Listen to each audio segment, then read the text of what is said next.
Also, I just want to announce that we have videotapes in the back, books. Most of you have seen them. I also have these T-shirts dealing with the Morris Science Flower of Life. I'm selling those in the back. Basically, I don't make anything off of about $5. It cost me about $35 to put them together. The patches come from India, and the shirts are tie-dyed by hand. So right now I'm going to introduce Brother Sharif A. Bey, long awaited. He was here with Hakeem Bey about 4 weeks ago? About 4 weeks ago, and he dropped some heavy science, so I'm sure you're in for a treat. Sharif.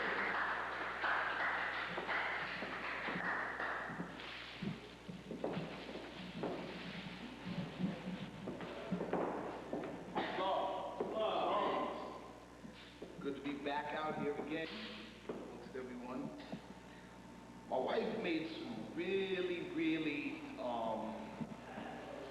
serious points about what's going on in the here and now, and I'm going to follow up on that. Again, to reiterate something that she had said earlier, is that a lot of us are used to, and we've fallen into the rut of being entertaining and being, getting the feel-good speeches and, and the feel-good information. And we lull ourselves to sleep because it's sad, a lot of these things sound very good, and they're good to know about our history, about our culture. That's good to know. Prophet Drew Ali said in one of his oral prophecies, he said that the Moors once ruled the world. Now get ready to rule it again, but this time under love, truth, peace, freedom, and justice. He also said that I'm going to leave the European here just long enough to teach you how to run a government. Now we know the purpose of history, the purpose of true history, is actually programming for yourself in the present. In other words, if you know what you were capable of doing in the past, that gives you a vantage point to do what you need to do in the present for the future.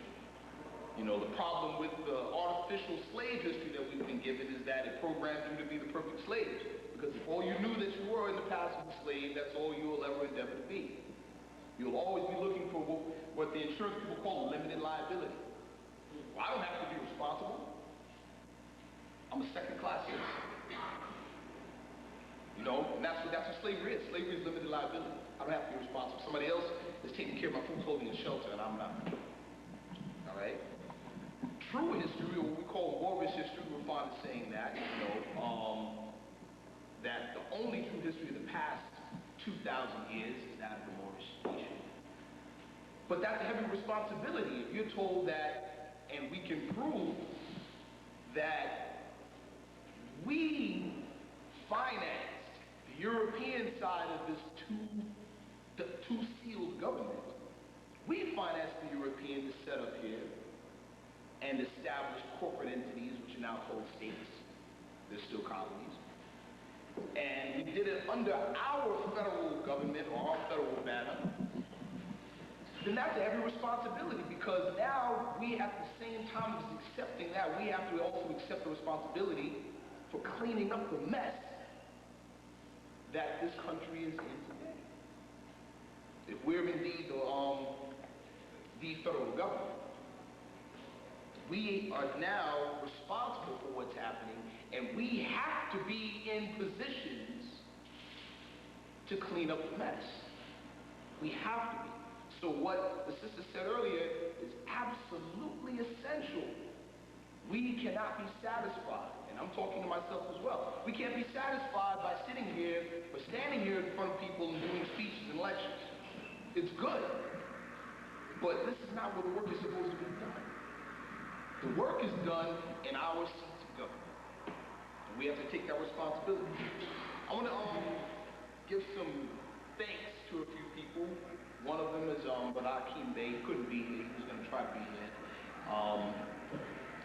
But he's going to be making a few, or actually he's going to be delivering some statements, written statements, whether that's right or have that available, right, as far as his progress up in the Syracuse area, upstate New York. I also want to give thanks to a brother in Jersey, in Canada, New Jersey, by the name of Taj Tariq Bey. He puts out excellent literature under the name Moorish Order of the Round Table. Excellent literature. You can get your hands on any of this stuff, I suggest you do. Also thanks to a brother who recently went back, who recently made transition His name is Brother Johnson Bay, out of Cleveland, Ohio. It's the man that nationalized myself and one of my other close friends. And he was with the Moorish Circle of Mothers and Sons of Cleveland, Ohio. He was a direct personal student under Charles Mosley Bay, also known as C.M. Bay. There's, I don't have the Bible here with me, but I'm going to start my lecture. The title of my lecture is Moorish Jurisprudence. Moorish Jurisprudence. The term jurisprudence is a legal term, and what it means, jurisprudence means the treatment of the science of positive law. Positive law as opposed to negative law. We'll get into that in a minute. But that's what jurisprudence is, the treatment of the science of positive law. Most law students, when they go to school, will tell you, they're not taught about jurisprudence. They don't even hear the word jurisprudence until the very end of the course, if they make it that far. And then it's mentioned. The science of law is why law works. And that principle is very simple. Very simple. It's very simple. A lot of the trappings around it make it complicated, so they don't, because they don't want the average person knowing. Because once you know, you're on par with other people that know. And they have to respect you and meet you on the level. They can't rule over you. What I'm going to do in the first half of this lecture is that I'm going to kind of rush people and kind of bring people up to, I don't know who knows what. So I'm going to bring people, up to speed with a couple of pertinent issues in terms of history. So we can bring things up to the present time so that it can, the actual science or technical aspects of what I'm going to be dealing with can make a little more sense. In the book of Revelations in the Bible, 12th chapter, 7th verse, it speaks of a war in heaven. I'm sure everybody knows, most people have heard or are familiar with the story. Of Satan and his angels, the dragon and his angels fighting against Michael and his angels, and how they fought in heaven, and how the dragon was found, there was no more place found for him, he was cast out. Okay? Now what is the question, what does this have to do with law? What does that have to do with government, the science of government? The term heaven in the Bible has a number of coded connotations. One of them is government. Heaven is government. All right? When it talks about a war in heaven, it's talking about a war between two parties in one particular place. That war was between this seal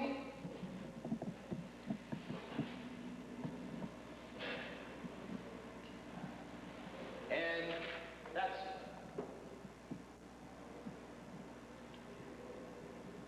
Question. What country on the planet do you know that has two seals?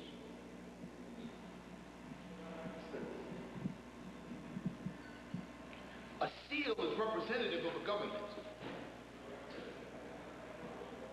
That's what a seal is representative of. A seal is representative of a government, and a government is representative of a nation.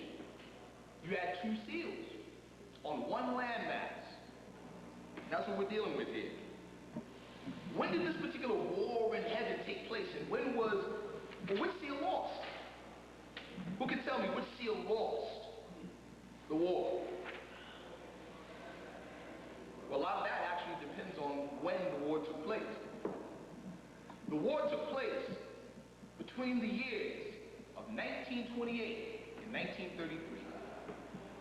That's when this war took place. Which seal won? Who knows? $64,000 question. Which seal won? Which seal lost? That seal won. Great seal won. This seal won? This seal lost? Absolutely correct. This seal won in 1933. This seal lost in 1933. This is one that was cast out. And in Revelation spoke of, woe unto the people of the earth, for the devil has come down with great wrath because he knows his time is short. Now, can we translate that to events that happened around 1933? Yes, we can. What